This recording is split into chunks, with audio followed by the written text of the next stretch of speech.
샬롬 할렐루야. 요한일서 3장 4절. 죄를 짓는 자마다 불법을 행하나니 죄는 불법이라. 요한일서 강해입니다. 조상이 죄악을 쌓음으로 자손에게 미치는 영향이 있습니다. 조상이 하나님을 대적하거나 우상을 심히 숭배하여 사수를 행하는 등 하나님 앞에 많은 죄악을 쌓았을 때 후손 대에까지 봉이 임하기도 하지요. 조상이 하나님을 직접 대적한 것은 아니라 해도 사람들에게 도를 넘은 악을 행하였을 때 그 후손들에게도 영향을 줍니다. 몸의 질병이나 재앙으로 나타나기도 하고 정신적인 분야, 곧 성격이나 정신장애, 사고력, 결핍 등으로 나타나기도 하지요. 선악에 대한 분별력의 결여, 죄의식이나 죄책감이 결여도 그 중에 하나입니다. 세상에서 감옥에 수감된 죄수들 중에도 어떤 사람들은 자기 죄 때문에 고통받고 과거의 일을 부끄러워합니다. 반면에 어떤 사람들은 세상이 어려운 가정 환경이 나를 이렇게 만들었다고 말하면서 남의 탓으로 돌립니다.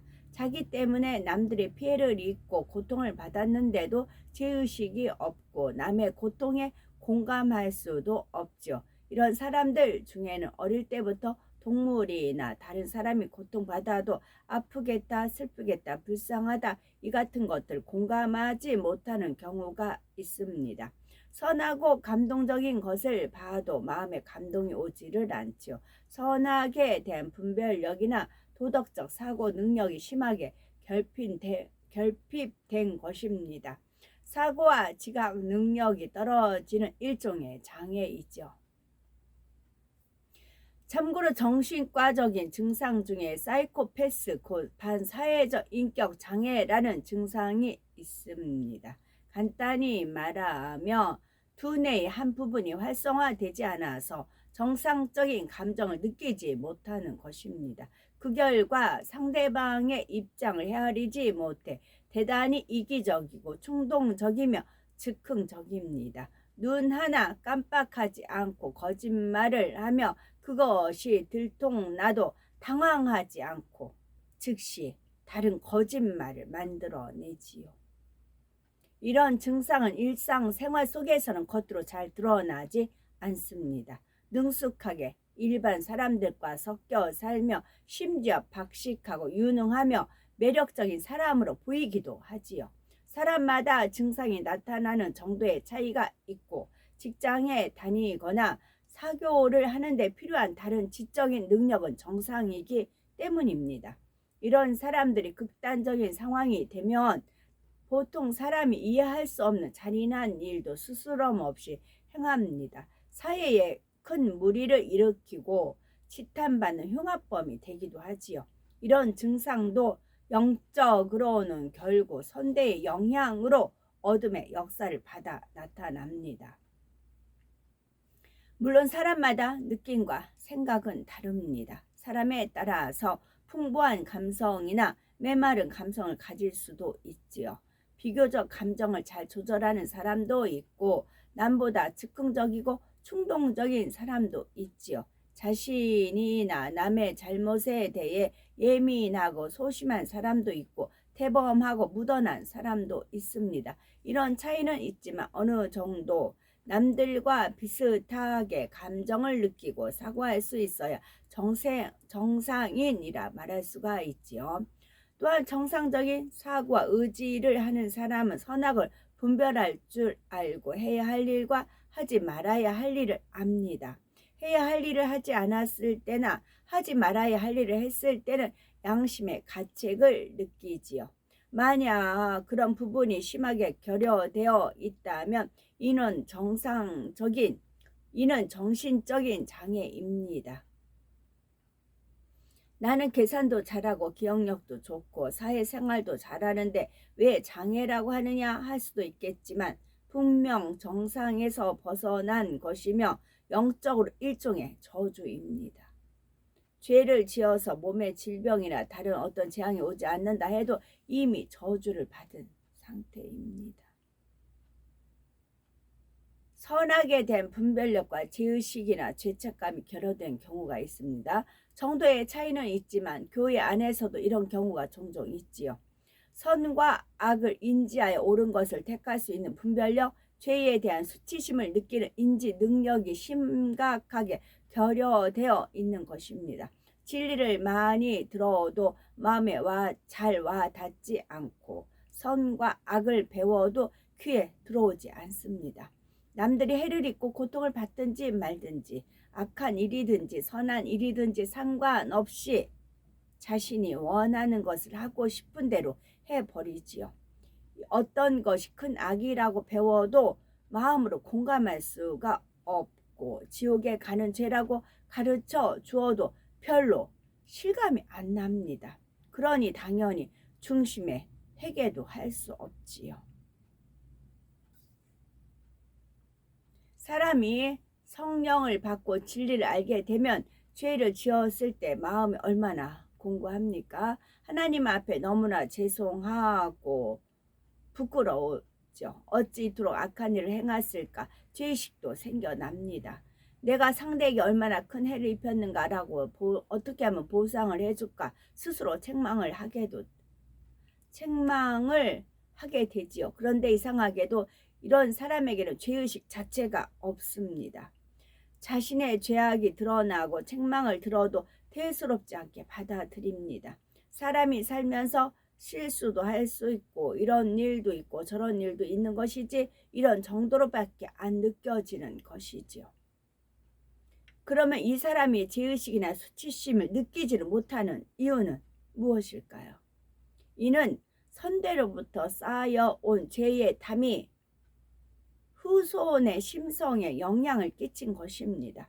물론 사람이 어릴 때부터 열악하고 비정상적인 환경에 살면서 사랑받지 못하고 자라면 정서나 사고에 장애가 생길 수도 있습니다. 하지만 선천적으로 선악을 분별하는 능력이나 죄책감, 죄의식 등이 결핍된 경우는 선대의 영향이 크다는 말이죠. 흔히 세상 사람들도 조상들이 대를 이어 선을 쌓아온 집안은 그 후손이 잘 된다고 말을 합니다. 이 말은 영적인 공감에도 부합하죠. 보통 선한 사람들은 복음을 알지 못했을 때도 나름대로 하늘을 공경하며 선하게 살아갑니다. 그러면 그 후손들도 복을 받아 비교적 심성이 선하며 평안한 삶을 사는 경우가 많지요. 마음이 선할 뿐 아니라 지혜도 있어서 주변 사람들에게 유익을 주고 세상에 필요한 존재로 살아갑니다. 반면에 어떤 사람들은 자기 욕심과 정욕을 따라 악에 악을 쌓으며 살지요. 자기 유익을 구하기 위해 계계를 쓰는 것도 꺼리지 않습니다. 다른 사람을 모함하여 망하게 한다거나 원한을 살만한 일을 하는 것입니다. 나라를 배신하고 팔아 수많은 사람을 큰 고통에 빠지게도 하고 심지어 어떤 사람들은 살인도 서슴지 않습니다. 권세를 가진 사람들 중에는 자신의 부와 권력을 유지하기 위해 대량 학살을 하기도 합니다. 시기하고 질투하는 것도 모자라 자기 눈에 거스린다는 이유로 상대에게 큰 악을 행하고 생명을 빼앗기까지 하지요.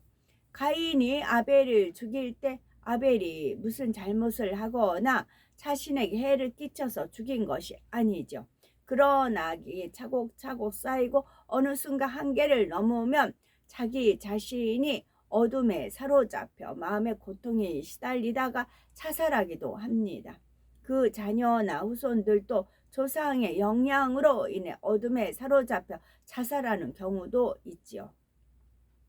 또 지적 정서적인 장애가 생기며 선악을 분별하는 힘과 사고력이 심하게 결핍되는 것입니다. 우울증과 정신장애, 자살, 충동 등에 시달리기도 하고 자칫하면 범죄자가 되어 남에게 손가락질 받는 삶을 살기도 합니다. 마태복음 11장 16절 17절에 이 세대를 무엇으로 비유컨대 아이들이 장터에 앉아 제 동물을 불러 가로되 우리가 너희를 향하여 피리를 불어도 너희가 춤추지 않고 우리가 애곡하여도 너희가 가슴을 치지 아니하였다 함과 같도다 하였습니다. 나는 조상의 영향으로 인해 죄의식이나 죄책감이 없는 사람이 아니니까 나와는 상관없다 할 것이 아니라 더욱 선을 사모한 우리가 되어야 되겠습니다. 선한 것을 대할 때 더 깊이 감동하고 악한 것을 더 싫어하고 멀리하여 어린 아이같이 깨끗하고 순수한 마음을 이루어야 된다는 거죠. 그리고 말씀을 들으면서 자신에게 해당하는 경우가 있다 해도 좌절하거나 낙심하지 말아야 합니다. 최선을 다해 자신의 악함을 회개하고 하나님 안에 선을 쌓아 나가면 됩니다. 마음으로 선한 것이 잘 깨달아지지 않거나 죄에 대한 감각이 잘 느껴지지 않는다 해도 하나님의 말씀을 기준으로 삼으면 선과 악을 분명히 분별할 수가 있습니다. 그 말씀을 붙잡고 범사의 선을 택해 나가야 되는 거죠. 또한 부정적인 생각 속에 어둠을 받아들여 고통받는 경우도 있습니다. 조상이 쌓은 죄악이 후손에게 이어지면 그 어둠의 영향으로 인해 부정적인 생각 속에 고통을 받기도 합니다. 수년 작은 문제라도 한번 염려하기 시작하면 계속 마음에 두고 그 일에 집착하면서 점점 문제를 키우는 타입이죠. 너무나 힘들고 어려운 문제 속에 빠진 것처럼 마음에 많은 고통을 받는 것입니다. 이는 단순히 부정적인 성격이라서 그런 것이 아닙니다. 마음의 어둠을 받아들였기 때문에 아무리 긍정적으로 생각하려고 해도 금세 부정적인 생각으로 돌아갑니다. 이것이 몸에까지 영향을 끼쳐서 이런저런 질병과 연약함도 남보다 더 쉽게 틈타는 경우도 있습니다. 이렇게 선대로부터 악이 쌓여온 경우 복음을 들어도 믿기가 쉽지 않습니다. 다행히 주님을 영접했다 해도 이후로 신앙생활하면서 은혜를 받으려면 남보다 더 많은 공력을 힘써 쌓아야 합니다. 남보다 조금 더 어려울 수 있고 조금 더 시기가 지체될 수 있지만 불가능한 것은 절대로 아닙니다. 영적인 법칙을 알았으니 더 열심히 선을 쌓으면 되는 것이고 결코 조상 탓, 환경 탓을 할 필요는 없지요. 더구나 조상의 문제든 환경의 문제든 어떤 문제가 있다 해도 자신이 영으로만 들어가면 아무 상관이 없답니다. 아멘.